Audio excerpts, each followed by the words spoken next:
Hello, everyone. I hope you are all well.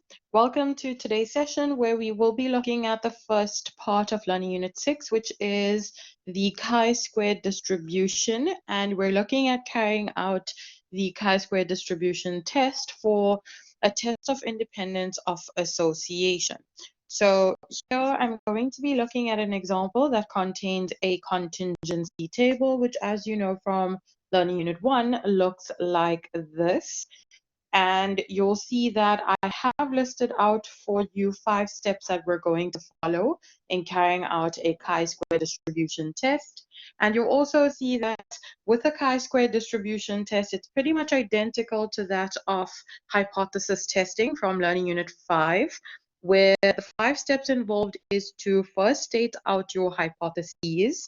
And again, here you have a null hypothesis and an alternate hypothesis.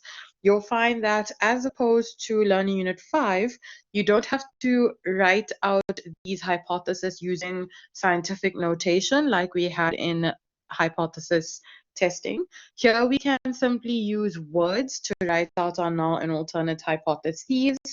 And you'll find that in this learning unit, as you would have come across with your lecturer, there are 2 main types of tests that we look at: a test of independence of association and a test of equality of proportions. So with these 2 types of tests, the difference between them is literally only how we write out our null and alternate hypotheses. So you'll find that for this example, when we write out our null and alternate, since it's an independence of association test, your null must always say that the 2 variables are independent of each other. And you'll see here when we go through it as well that there are 2 variables that we're going to be looking at. So, and again, that's where the contingency table comes in, because a contingency table looks at data listed out for 2 variables. So you look at here the independence between the 2 variables in your null hypothesis. It will say that they are independent of each other, and your alternate will say that there is some sort of dependence involved where the one does depend on the other. Then you have step 2, which is to determine your region of rejection, exactly as it was under hypothesis testing. The only difference here with your chi-square distribution is that it is only an upper-tailed test, which means that when we draw up your bell-shaped curve to indicate the regions of rejection and acceptance, there's only one critical limit on the right-hand side of this diagram. Everything inclusive of that critical limit and lower than it is your region of acceptance, and everything further to the right, everything greater than that critical limit, is your region of rejection. So that is step 2. It's only ever going to be a one-sided upper tail test. Then you have in step 3 to calculate your test statistic, and I'll take you through that calculation in a few minutes. But the formula that we use to calculate the test statistic is one that says, so the symbol we use for chi-squared distribution, as you would have come across in this learning unit, is chi-squared. And it's calculated by taking the FO, the observed frequency, less the expected frequency and squaring it over the expected frequency, and we're summing up all of those values. So this is the actual formula that we'll use in step 3 to calculate the test statistic. Step 4 then, exactly as it was again under hypothesis testing, is to compare your test statistic that you calculate in step 3 to your region of rejection and acceptance and determine, and this is where step 5 comes in as well, determine whether you are accepting or rejecting, and then concluding. So basically saying that if we say we accept or reject now, what do we actually mean by that? So this is the steps that we follow with your chi-square distribution. We're going to look at this example. You'll see that I have drawn up a table for you on the next page as well, which is here to assist us when calculating the chi-squared statistic.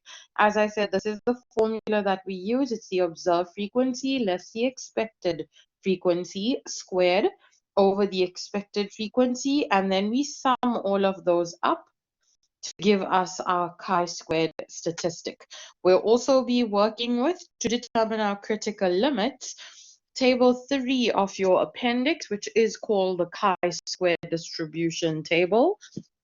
So I'll pull that up for you as well as we go through the question.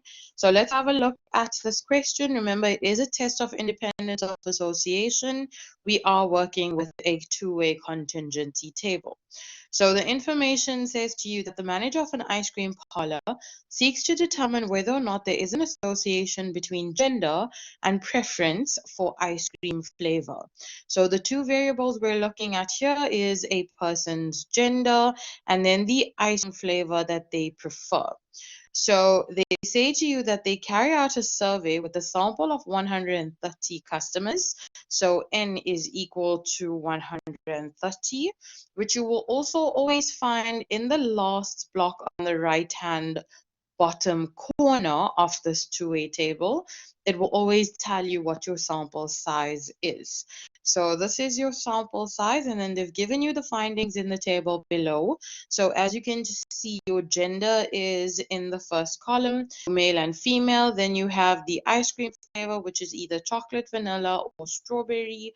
Then you have the total column and the total row as well. Then they say to you, use the table above to test the sample for independence between gender and ice cream flavor preference at a 1% level of significance. So exactly again, as with hypothesis testing, you will be given a level of significance, which you actually require to calculate and determine your chi-squared critical limit. So let's go ahead and get started with this question. Remember, first step is to write out your null and alternate hypotheses. So I'm going to write it out at the top here. Remember, they're looking for whether there's independence between gender and the preference for ice cream flavors. So you're going to say here in your null hypothesis that gender and ice cream flavor preference are independent of each other. So gender and ice cream flavor preference or preference of ice cream flavor are independent of each other. So that means that there's absolutely no relationship between them. And your alternate will say the opposite, which says that the ice cream flavor chosen does depend on the gender. So ice cream flavor preference depends on a person's gender. Okay, so this is your null and alternate hypotheses. Remember, with the test of independence of association, you know what the two variables are. Your null will always say that they are independent of each other. It's a general rule when it comes to your null hypothesis under a chi-squared distribution test. So we've done the first step. The second step is to determine your region of rejection and then acceptance as well. So we know that everything to the left, which means everything inclusive of the critical limit and less than it, is your region of acceptance. Everything greater is your region of rejection. So how do we determine the critical limit itself? Remember, since it's an upper tail test, it will only be a positive figure. So we need two things here. We need to know what your degree of freedom is and what the value of A is. Remember, A is your level of significance. So here in this case, your level of significance, I said to you, was 1%, which as a decimal is 0.01. And then you also have degree of freedom, which is calculated as R minus 1 multiplied by C minus 1. R here refers to the number of rows that you have, and C refers to the number of columns. Now, what we mean by the number of rows and the number of columns is we mean pertaining to the variable itself. And as we said, gender here is in the rows going across, and columns, which is the ones going here, are chocolate, vanilla, and strawberry. So we're only looking at the rows that have information pertaining to the variable itself. So for gender, there's only the two options of male and female, which means that there are two rows, so 2 minus 1. And C refers to the number of columns. And again, we're only looking at the variable itself. So the variable is ice cream flavors, and there are 1, 2, 3 different ice cream flavors. So 3 columns. So that's 2 minus 1 multiplied by 3 minus 1, which gives us a total of 2. So 2 is our degree of freedom, A is our level of significance. You're then going to take this to table 3 of your appendix, which is called the chi-squared table. And you'll see that I have pulled it up here.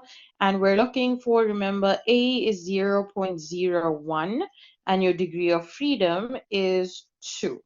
So your A value is red going across the table. So you're looking for 0.01, which is the second column here. And the degree of freedom is 2, and that is also the second value here. So in line with 2 and in line with 0.01, your critical limit is, 9.210. So this is your critical limit, which means that when we drop that bell-shaped curve, this figure is 9.210. So let's head back to the question and we can continue there.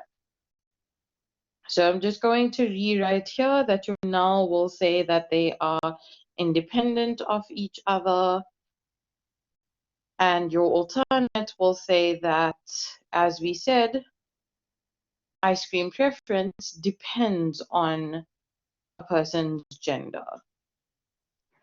Okay, so that's your null and alternate. I had written it out in more words. It's just when I skip to the other slide, everything gets deleted. So I'm not going to write that out in more detail for now. And then you have the rejection region, and it's everything greater than that figure. Your acceptance region is everything inclusive of it or lower than it. And your critical limit we have deduced now is 9.210. So once we have this, that's step 2 part of it completed. Remember, we need to write this out in words. And as I had said, you are only allocated marks writing out the rejection region. So you will say that you will reject the null hypothesis if the chi-squared statistic in this case, since you're working with the chi-squared statistic, is you will reject if it is greater than 9.210. So that is step 2 now complete. Step 3 is to calculate your test statistic, and this is where the table on the next page comes up. Remember, for your chi-squared statistic, how it's calculated is by taking your observed frequency, subtracting your expected frequency and squaring that, and then it's over your expected frequency, and you're going to sum this all up. You'll see in a second what I mean by sum them all up, but this is the formula that we're going to use. And in terms of the figures that go into it, so you have FO and you have FE, and then FE again here at the bottom. So FO are your observed frequencies, and your observed frequencies will always be provided to you. So everything in this table, in this contingency table, apart from the total column and the total row, so basically everything within this block, these are all of your observed frequencies. So you'll always be given the observed frequency, and you will be required to calculate what the expected frequency is. And I'm going to show you in a second how to calculate that expected frequency. But what we're going to find is on the next page, we have created a table, and you're generally always going to have to answer in the day. You're going to draw up a table where you have a column for the observed frequency, which you have, it's given to you in the information. You'll calculate the expected frequency, and then you'll calculate the last column as well, which is what we actually need for the chi-squared statistic. So here, in terms of the observed frequencies, all we're going to do is take the figures that we have here, and we're going to list them again, but we're going to list them vertically instead of how they are listed out horizontally here. So we start with the very first one, and we'll go across, and the next two are 22 and 14. And then once we're done with the last figure here, remember ignoring the total row and the total columns, then you go to the next row. And so you start with the first one, which is 23, 15, and then 36. So I'm going to list them out for you again on the next page. So basically, you would write down the 20. It's exactly what was there, but you're going to just list it out vertically. So that would be the 23, the 15, and the 36 as well. So I'm going to go back to the previous page. It's going to disappear for now, but I'll rewrite it in a second. So once you have the observed frequency, and remember again, we have them listed out as the 20, the 22, the 14, the 23, the 15, and the 36. To determine the expected frequency, we're going to look at which figure are we looking at from the observed. So it's a number 20. Go to 20 in the table, which is here. Take its row total, and remember your rows are the ones going across. So its row total is 56, multiplied by its column total. So its column is the first one, which is 43, and divide that by the sample size, which we know is the last figure on the bottom right-hand corner. So that is 130, and that will tell you that the expected frequency is 18.52. You can leave this as 2 decimal places. It's perfectly fine to do so. Only when we're doing the next step will we leave it as 4 decimal places, and at the end, just your final answer is 2 decimal places. Okay, so for the next one as well, we're going to 22. So look at 22. Take its row total, which is 56, multiply by its column total, which is 37, and divide it by the sample size, which is 130. So this would give you an expected frequency of 15.94. Then you have the next one is 14. So locate 14 on the table, take its row total of 56, multiply by its column total of 50, and divide by 130. That would give you 21.54. And then the same for the next one, it's 23. So it's 23, its row total is 74 times its column total of 43. So 74 times 43 over 130, that's 24.48. And then the next one is 15. So go to 15, its row total is 74, its column total is 37. Divide that by 130, that's 21.06. And then the last one is a 36, so its row total is 74, its column total is 50, and you'll divide that by 130. So 28.46 is your expected frequency here. So now you have your observed and your expected frequencies. So I'm going to go to the next the next page, and work with the answer here. I'm just going to rewrite everything that we had for the expected and the observed frequencies. So firstly, let me just write out the null and alternate. So the null will say that the two variables are independent of each other. The alternate will say that the ice cream flavor preference depends on the gender, And then we had our null and alternate hypotheses. Then we have our acceptance and rejection regions, which is 9.210. So we said we would reject the null if the chi-squared statistic is greater than 9.210. And then we had for your observed frequencies, they were 20, 22, 14, 23, 15, and 36. We calculated the expected. It was 18.52, 15.94, 21.54, 24.48, 21.06, and the last is 28.46.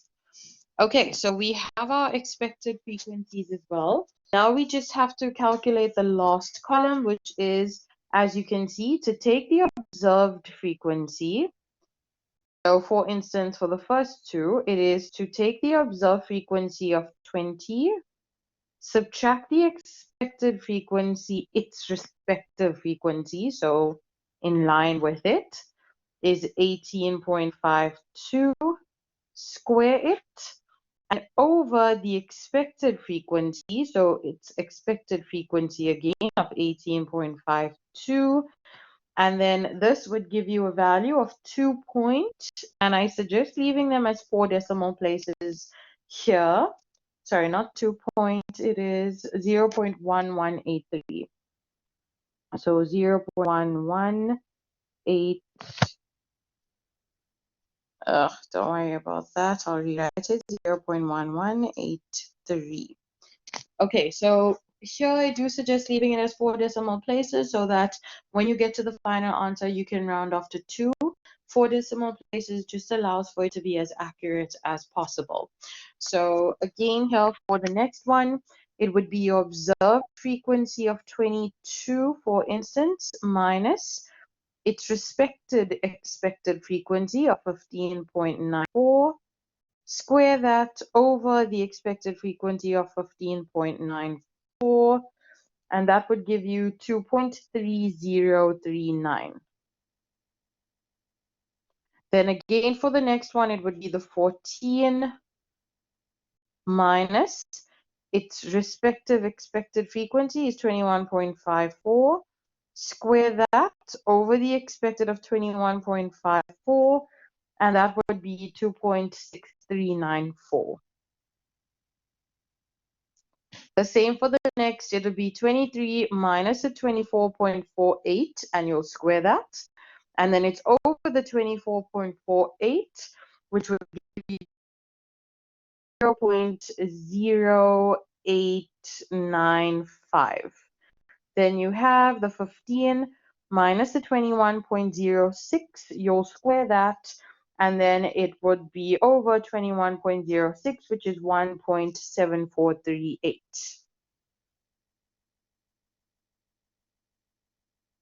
Then you would have the 36 minus the 28.46. You'll square it over the 28.46, and that's 1.9976. You would then sum all of those up, and that would give you chi-squared statistic at the end. And as I said, you can leave this as 2 decimal places, which would be 8.89. So this is step 3, your chi-squared statistic. You would then take this in step 4, compare it to your region of acceptance and rejection. And now in step 5, you're looking at deciding and concluding. So once we compared it in step 4, we would say that 8.89 would fall somewhere on the left of the critical limit, which is in your acceptance region.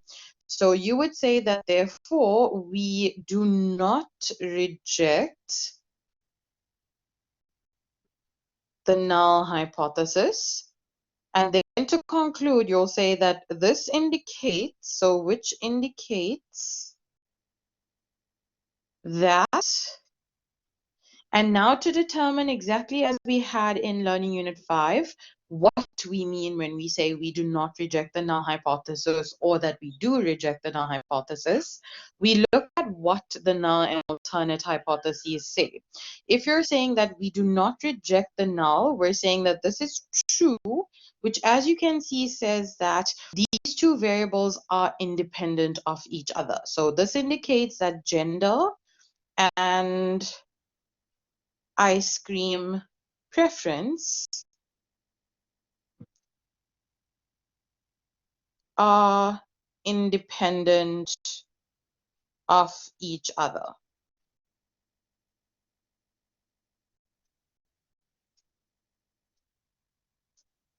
Okay, so that is it for this example.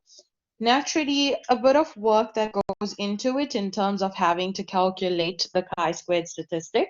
But other than that, it is pretty straightforward, as you will see in terms of the fact that it's pretty much identical to that of a hypothesis test. Same steps involved, just a little bit of differences here and there in terms of the statistic itself and how it's calculated. And then naturally also the null and alternate hypotheses. I will chat to you again soon. In the next one, we'll be looking at how to carry out the chi-squared the chi-squared test, but this time in terms of a test of equality of proportions. Thank you guys. Chat soon.